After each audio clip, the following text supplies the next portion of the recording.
I'm Heather with Trusty Sail and Paddle at 5300 Highway 70 West in Morehead City.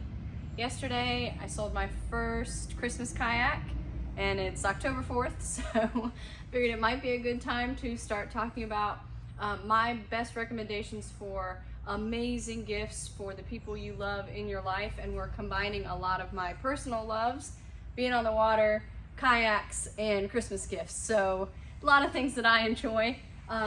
I'm going to talk about the Wilderness Systems 105, Tarpon 105, and then I'm going to give my recommendations for reasonable associated gear, what would really give you an awesome combined gift, and then I can also give kind of out the door pricing, because I know when people are Christmas shopping and budgeting, they need to know that kind of thing.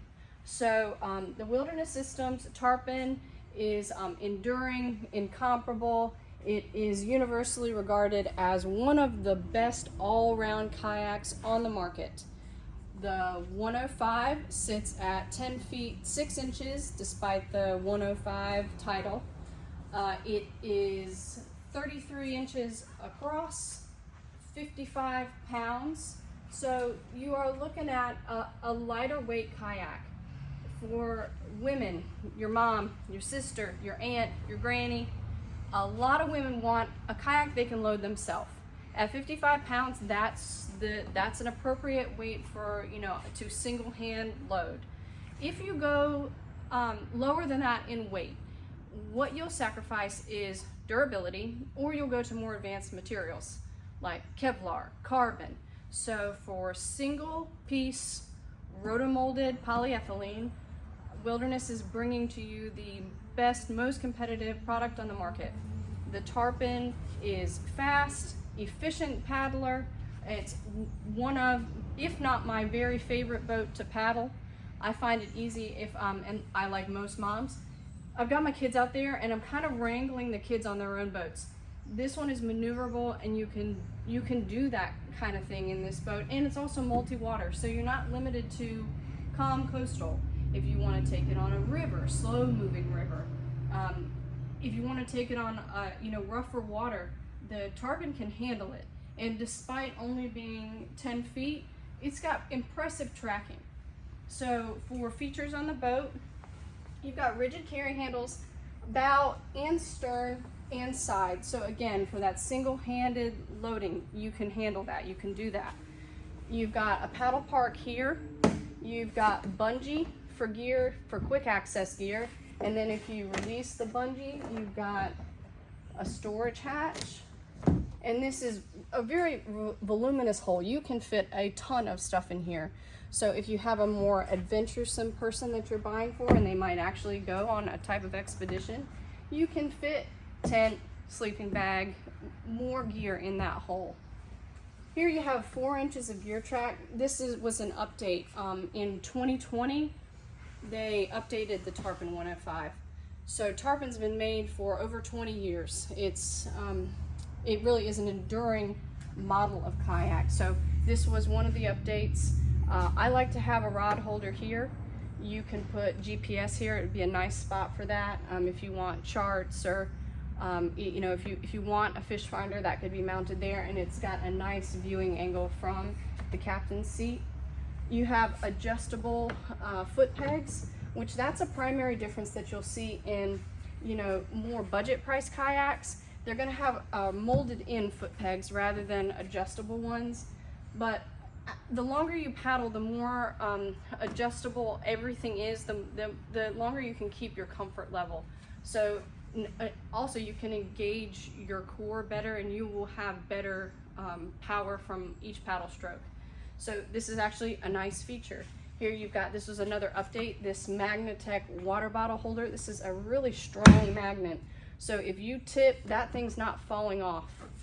You've got 14 inches of gear track either side. Just as the title of the boat suggests, the original purpose for this boat was a multi-use fishing platform that wasn't super heavy. So they do still have a lot of gear track, so you can customize the platform for, if you prefer to put your rod here, you want your fish finder here. That's all stuff that you as the user can choose. There's scupper holes. Sit on tops differ from sitting sides, that when water washes over the bow, it just drains out.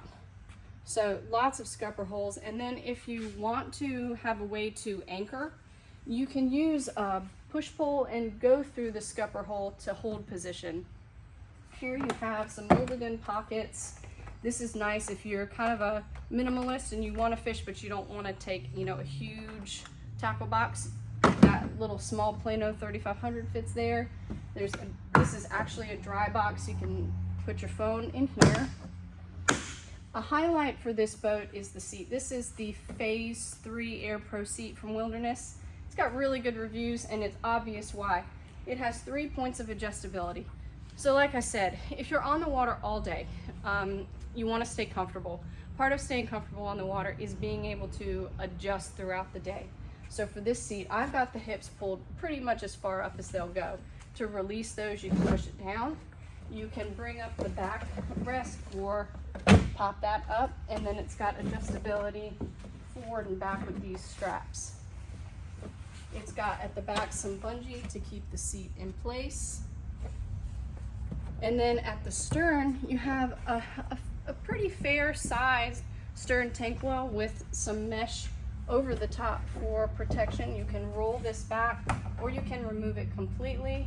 There's lashing points. Again, it's just depending on the amount of gear you're gonna bring, you have ways to secure it in the event that, you know, you do capsize. And I will say that in the event of a capsize, the boat is not going to sink. It's designed to drain, and you'll be able to ride it. It's much easier to ride than a sit inside. But it is important to keep all your gear kind of strapped down, because if you go over, you'll lose all your stuff. At the bow, again, a carry handle. This boat is outfitted. These little screws here are so you can add a rudder system if you wish. I don't feel on the Tarpon that it's necessary. I think that she tracks really well. And then you see this black piece. This is a little skid plate. So the price on the Tarpon 105, the MSRP is $10.89. Paddles range in price. You can get the Walmart brand or competitor paddle for $50, and they range up in price to $500. So I can do another video on paddles and can kind of talk about that. But I would say for a good paddle for, you know, kind of for moderate use, it'd be $150. Here we have the Yak Attack Omega rod holder. This one is $30, $29.95. This Plano box is probably like, I don't know, $5 at most. One piece of equipment that doesn't come standard on the boat that I like, and it's really reasonable. This one's $11.95. It's the padlock paddle holder from Yak Attack. For paddle parking on this boat, you use this. I find that it works, but if you're on a longer trip, it's nice to have a more secure place to put your paddle, and then it's mounted out of the way. So this one's a rivet installation. We provide that free of charge, that install. I like it right here. It's secure. It pops right in there, and it kind of keeps it out of your way. So that's another little add-on. And then a dry bag. Nothing stays dry on a kayak, really. This is a dry box. This will stay dry, but that's an unusual feature on a kayak. Even in the hull, water intrusion is just a reality through any little tiny holes, condensation. So if you truly want something to stay dry, you need to have a dry bag. This is from Gill. Gill is a legacy sailing brand. This one's $40. So there you have it. The Tarpon 105 start to finish, and my recommendations for, you know, how to really make it a killer gift, something that, you know, you'll be good to go. And it's everything that I'm recommending, you know, from boat to paddle to accessories, you'll be proud to be out on the water in it. You can call Andrew or I, Trusty Sail and Paddle, if you have more questions. Our number here is 252-499-9911, or better yet, come here and see us in real life.